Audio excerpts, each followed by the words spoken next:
Bonjour à toutes et à tous, merci d'être avec nous en direct du FIC 2015, toujours pour parler de la cybersécurité. Tout de suite, un état des lieux de la jurisprudence récente en termes de cybersécurité justement, et très agréablement bien entouré. Alors d'abord Maître Cécile Doutrio, bonjour. Bonjour. Merci d'être avec nous. Et Alice Sherif, bonjour. Bonjour. Donc substitut du procureur de la République au parquet de Paris, c'est ça? Exactement. Alors merci à toutes les deux d'avoir fait le déplacement. Justement, quel est l'état des lieux de la cybersécurité, de la jurisprudence?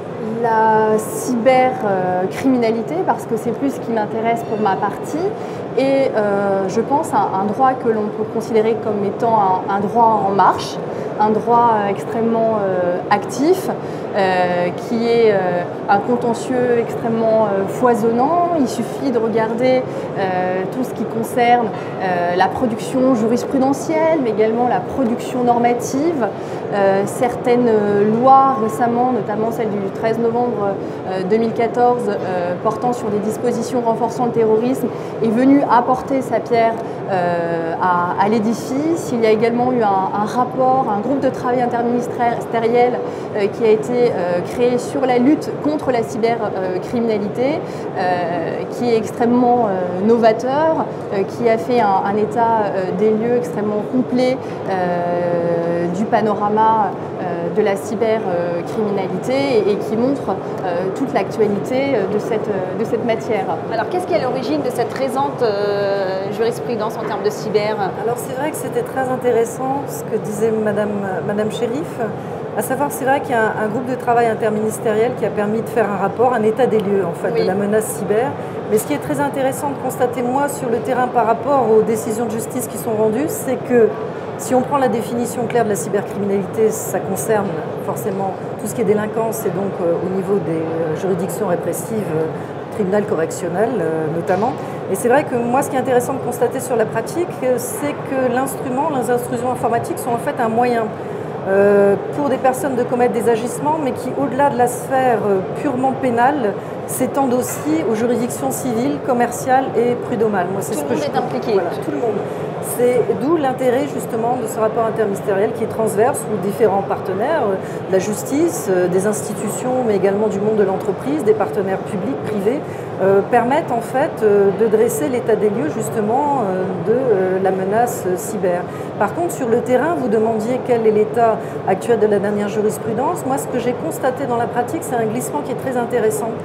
À savoir qu'au départ, on constatait, on admettait en fait, il y avait une certaine, pas indulgence, mais une compréhension vis-à-vis des entreprises, notamment qui étaient victimes d'intrusions informatiques qui conduisaient au détournement de données stratégiques ou de fichiers clients, fournisseurs, etc. Dans la pratique, au niveau des décisions de justice, on constate qu'il y a moins d'indulgence d'une certaine manière où le chef d'entreprise, on va lui demander, voilà, vous êtes victime, mais en même temps, avez-vous suffisamment sécurisé vos systèmes d'information? Il y a eu des arrêts intéressants qui ont été rendus, des jugements aussi, qui ont dit, ben, voilà, vous estimez votre préjudice par exemple à 300 000 €. Nous, on constate dans l'échange des conclusions entre les parties que vous n'aviez pas suffisamment sécurisé vos codes d'accès par exemple. Donc si votre préjudice était de 300 000 €, qu'on constate dans les faits, nous on va réduire ce montant des dommages et intérêts qui vont vous être attribués à proportion de la part de responsabilité qu'on vous attribue dans cette perte d'information. Et ça, je trouve que c'est très intéressant parce qu'on le constate non seulement en cybercriminalité, mais également en cyberdéfense, cette responsabilisation en fait, des acteurs, puisqu'il y a eu la fameuse loi de programmation militaire avec voilà, les opérateurs d'importance vitale. On va leur demander de déclarer les incidents, les attaques dont ils font, les cyberattaques dont ils font l'objet, avec une responsabilité pénale qui peut être engagée s'ils ne le font pas. Et donc on va comme ça à une responsabilisation des acteurs de la société en matière cyber, et je trouve que ça c'est très intéressant. En fait, leur responsabilité est de plus en plus engagée finalement, et d'où l'arrivée aussi des RSSI qu'on n'avait pas avant de façon assez nombreuse dans les entreprises. Qu'en est-il de la particularité de la loi Godefrein? Alors moi, la première chose, c'est de considérer déjà qu'elle a le mérite d'exister. C'est une loi qui existe depuis 1988. Avant, d'un point de vue cyber, il y avait un vide, un manque, parce que la fraude informatique n'était pas appréhendée par la loi. En 1979, il y a une loi qui s'appelle Informatique et Liberté, mais qui s'attachait à la protection de la donnée nominative. À partir de 1985, il y a eu une loi sur la protection du droit d'auteur, et là il s'agissait de protéger les logiciels. Donc il a fallu attendre le 5 janvier 1988 pour que cette loi fraude informatique voit le jour.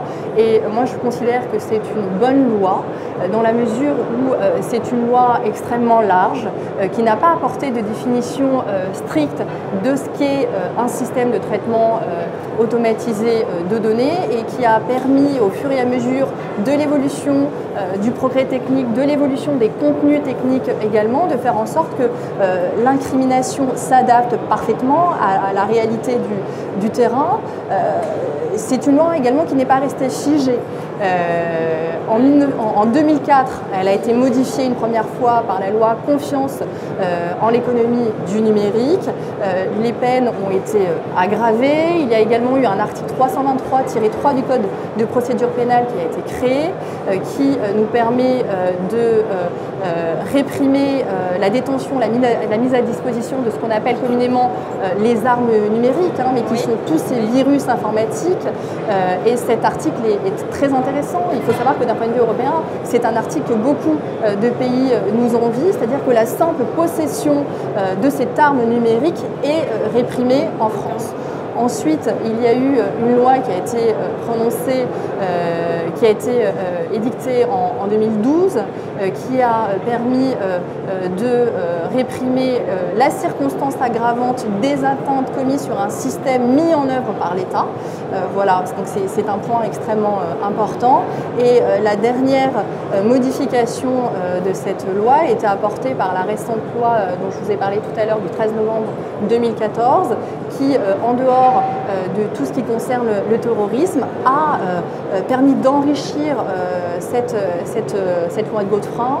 A été créé donc un article qui permet de réprimer les faits d'atteinte commis à un système de traitement automatisé de données qui aurait été commis en bande organisée au préjudice d'un système mis en œuvre par l'État. Donc c'est une innovation.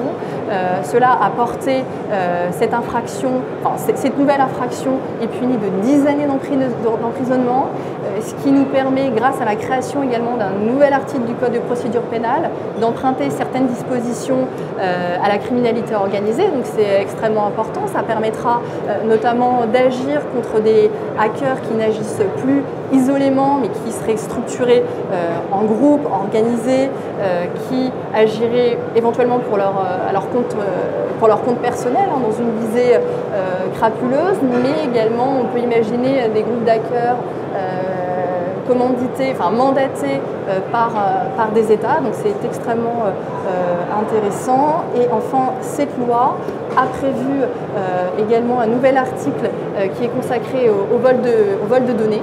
Et c'est quelque chose qui manquait jusqu'alors, parce qu'il y avait simplement une jurisprudence, il y avait une jurisprudence établie par la Chambre criminelle de la Cour de cassation en 2008, mais quelque part, il y avait une instabilité juridique, parce que, en principe, la loi pénale est d'application stricte, et jusqu'à présent, le vol, c'était l'appropriation de la chose d'autrui. Soustraction frauduleuse, oui. Voilà. Et on a détourné.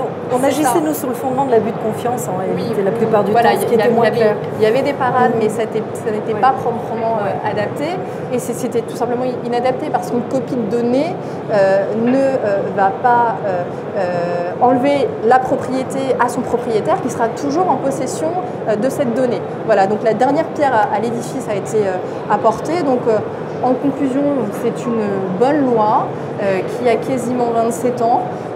Je la comparerais un petit peu à un homme. Elle a eu sa phase d'adolescence. Première modification en 2004. Ensuite, elle est arrivée à l'âge adulte. Elle a été modifiée en 2012. Et aujourd'hui, 27 ans après l'apparition de cette loi, on peut dire qu'elle vieillit bien et qu'en tout cas, elle n'a pas de rides. On voit qu'il y a eu pas mal de progrès, mais quelles sont les difficultés que vous continuez à rencontrer? Justement, moi, c'est intéressant parce que, comme le disait très justement Madame Chérif, c'est une loi ancienne quand même, la loi Godefroy, ça date de 88. Et moi, j'ai toujours été surprise justement quand on demande les difficultés qu'on rencontre sur le terrain judiciaire, vraiment. Moi, forcément plus au niveau des plaidoiries ou de dossiers ou autres. Et j'étais toujours surprise de l'argument selon lequel les magistrats ne connaîtraient pas suffisamment ces dispositifs, cette loi, etc. Pas assez formé, justement. Mais je ne partage pas, moi, cet avis. Je n'ai jamais rencontré sur le terrain un seul magistrat qui soit déconcerté devant une intrusion informatique ou devant un dossier. C'est plus au niveau de l'enquête, au niveau de l'identification des délinquants. Où, voilà, on parlait de bandes organisées, on parlait de réseaux compliqués. Il y a aussi des réseaux de botnets, de machines infectées. Ce sont des infractions qui peuvent se commettre d'un État autre que l'État national. Alors, vous avez des dispositions qui permettent aussi d'agir en dehors du territoire national pour pouvoir aussi rechercher la responsabilité des auteurs et les poursuivre. Mais c'est vrai que dans la pratique, je n'ai jamais constaté au niveau judiciaire, à partir du moment où l'affaire a été bien construite, arrivée devant le tribunal, où il y a eu une difficulté de prise en charge justement de ce phénomène criminel. Enfin, moi en tout cas, je ne l'ai pas constaté sur le terrain. Ce sont les mots de la fin. Le temps est déjà écoulé. Merci l'une et l'autre d'avoir répondu à nos questions. Merci à vous de nous avoir suivis. À bientôt en direct du FIC.